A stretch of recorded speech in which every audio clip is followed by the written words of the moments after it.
Hi everyone, I hope you're doing good today. It's Friday and today is again what would you do story done with makeup. I hope you're ready because I am. I don't know what's going on with all those pimples. Oh my goodness, but I already have my face ready and I'm ready to start the makeup.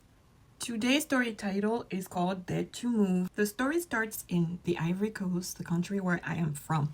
Didier and Alima, a young married couple, lived in the main city, Abidjan, which I'm from. They had a modest life. They weren't rich or anything like that. They had the minimum. They had a roof over their heads. Their bills were pretty much paid for. They had enough money to get by. But most importantly, they had love. Family and friends would say that Didier was street smart. He was selling car parts for a living. He was making average money with it, but he wanted more. He was dreaming big. He wanted to ride the fast lane. He wanted a fresh start. He wanted to go to the US. Alima, on the other hand, had a little spot at the local market. She was selling African fabric. She was barely making enough to help keep the house running. She knew of Didier's intention to go to the US, or I would say his ambition to go to the US, but she didn't think that it was going to happen because they had such a modest life that she's like, oh, it's probably never going to happen. So she didn't want anything else but live with her beloved Didier. But Didier had a secret. Didier had a secret. Didier had a mistress. He had a mistress called Alice. Alice was petite, beautiful, I mean, gorgeous. And she was full of ambition. She and Didier were sharing the same dream of going to the US. So they low-keyed played the DV lottery and it worked. It worked. Didier never ever informed Alima of that. So he low-keyed did his paperwork to go to the US and he got the visa to travel abroad with Elise. I know this is right, but guys, trust the process. I was shocked myself when I put this on my face. Chia Christian. Pas exagérer dans le concealer comme ça. Hein? Bon. Anyway, trust the process. On était où, my people? Hey, hey.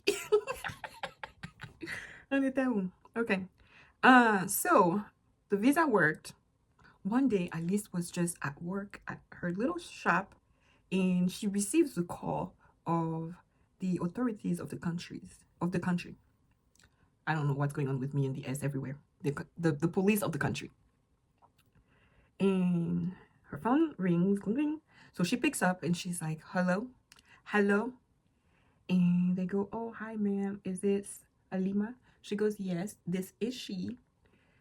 And they ask her to come at the police station to identify the body of a relative that just passed.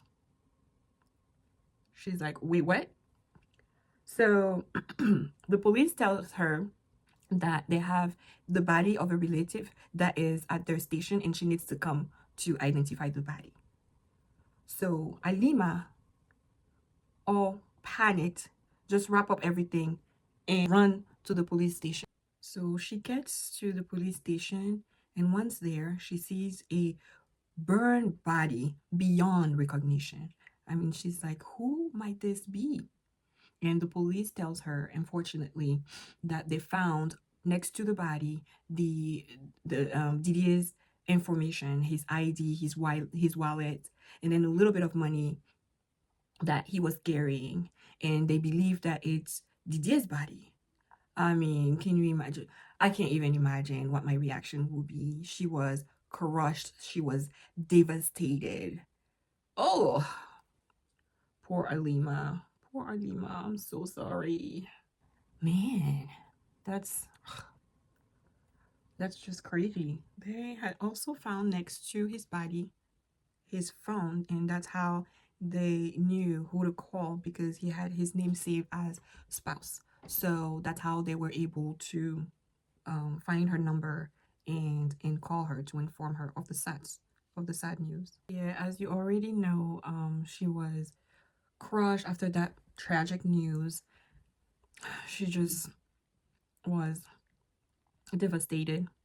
But she had to organize a funeral. She didn't know where to start, with what money. I mean, they had such a modest life that they were pretty much living day by day. So it was pretty hard for her. Luckily, she had the help of her family. His family was there for her. That's great. That's great to have such a good support. So yeah, they pretty much helped her with the funeral. They were able to raise some money to organize his funeral. But I mean, I'm sure you guys can imagine how devastated she was. I mean, life was hard, but little by little, she was able to get things to start back together. She started again her activities at the market. Um, Things were picking up slowly. She was It was really hard for her to move on. She never remarried. Um she was just focusing on her business, and she buried herself in it so that she could numb the pain of losing Didier. 5 years after Didier's death, Alima's business started to bloom. She was even able to open 3 more shops in 3 other cities of the country. So she was making good chunk of money. She was able to offer herself trips abroad, outside of the country, in other countries of Africa. She even went to Europe, so that was good there. And she decided to visit the US. So she started doing the paperwork, and she had a cousin living in New York City. So her cousin said that she was going to be able to accommodate her for her vacation stay. Oh yeah, new destination for vacation, New York City. Whoop whoop whoop whoop. So yeah, she gets to New York City, and her her cousin Sylvie is there at the airport waiting for her. Sylvie, her cousin that was living in New York, lives in the Harlem. As soon as Alima walks out, and she's like, "Oh girl, welcome to New York City. I'm going to show you around. It's going to be so much fun." And yeah, they're both excited and ready to discover the city of New York. So during her stay, Sylvie made Alima discover the chic places of New York. They went shopping. They went to visit the Statue of Liberty. They also went downtown, visit the chic places of New York. And one day after a long day, they decided to stop at a restaurant downtown to eat something somewhere decent. It wasn't like really, really expensive, but it was a decent restaurant. They were chit-chatting and talking about things that were happening back home and stuff. And while they were talking, a man standing in the street caught Arima's attention. She kept on looking and looking and looking, and she was like, "This person looks familiar."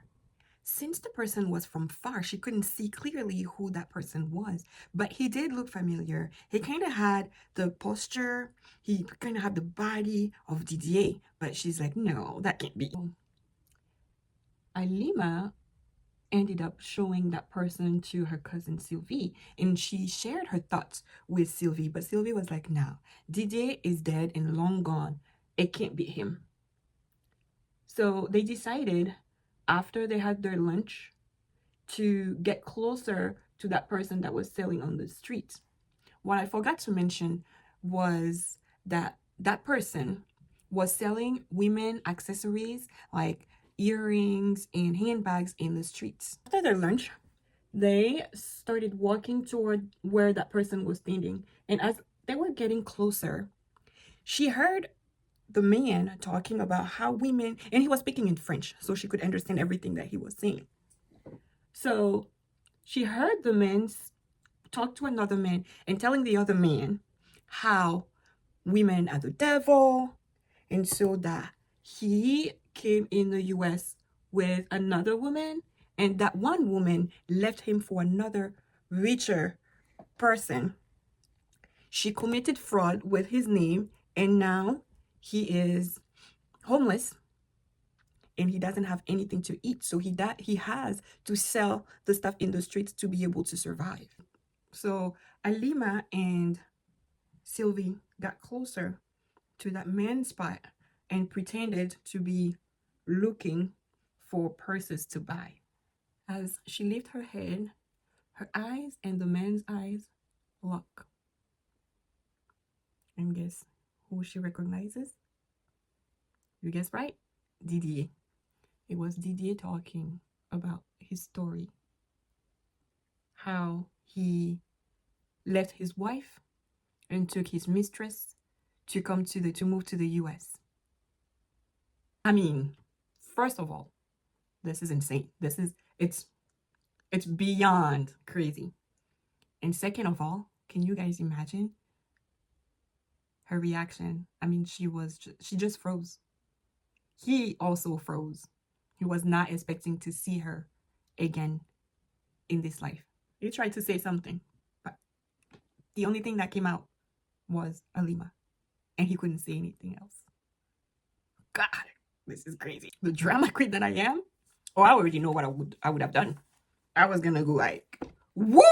This, my friend, is the story of Alima and what's his name again? I keep forgetting. Didier. That's the story of Alima and Didier.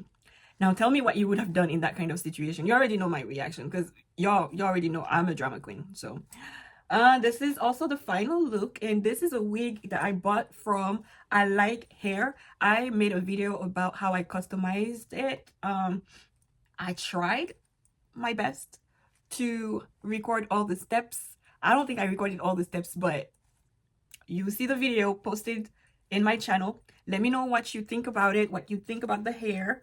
You already know I had short hair. I didn't want to wear my hair or take care of my hair on a regular basis, so I bought this hair to wear on a regular basis, and I'm liking it so far. I'm going to have to make another review for this wig because nobody paid me for it.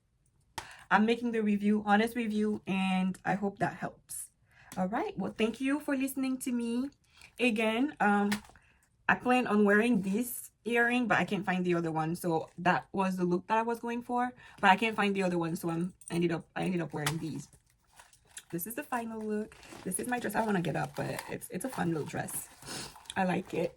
I hope you love it. Please don't forget to subscribe if you like my work, and put what you would do in the comments below. I can't wait to read you. Thank you, and I'll see you later. Bye.